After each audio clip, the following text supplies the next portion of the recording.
જય સ્વામિનારાયણ બધાને। આજે આપણે આવી ગયા છીએ બીએપીએસ સ્વામિનારાયણ મંદિર ખીચા।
જય સ્વામિનારાયણ હસુભાઈ, આ મંદિર વિશે તમે થોડું જણાવો ને। એટલે હું તમારે જાણવું છે આ મંદિર કઈ રીતે બાપાએ આપણને પરચો આપ્યો અને કઈ રીતે આ શક્ય બન્યું?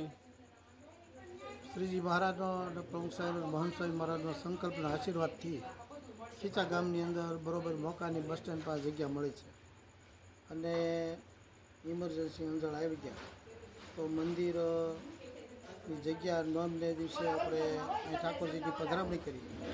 એકાદશીને દિવસે અહીંયા સિંહાસન મૂર્તિ અને બધું સંતો લઈને પધરામણી કરી જાય અને આવતીકાલે ગુરુ પૂર્ણિમા છે તે દિવસે મહાપૂજા અને અણકોટનું આયોજન કરેલ છે અને ઠાકોરજીને અણકોટ ધરાવી સભા કરી અને કાલથી મંદિર ખુલ્લું મૂકવામાં આવે છે અને મંદિર થકી મંદિરના માધ્યમથી ગામની અંદર સત્સંગ આગળ વધે એ સૌની અપેક્ષા છે અને મહારાજ સ્વામી પણ પ્રાર્થના કરીએ કે ખીચા ગામની અંદર જેમ ગુણાતીતાનંદ સ્વામીએ સંકલ્પ કર્યો તો પાંદડે પાંદડે સ્વામિનારાયણ ભજન કરાવવું છે એમ આ મંદિર થકી ઘરે ઘરે સત્સંગ થાય એવી મહંત સ્વામી મહારાજના શરણોમાં પ્રાર્થના કરીએ છીએ। બોલો બીજું કાંઈ પૂછવાનું પૂછો। સારું, આ મંદિર કેટલા વર્ષથી આપણે જમીન ગોતતા હતા અને કેટલા વર્ષે મળી છે આ મંદિરની જગ્યા? મંદિરની જગ્યા 8 વર્ષથી ગોતતા હતા।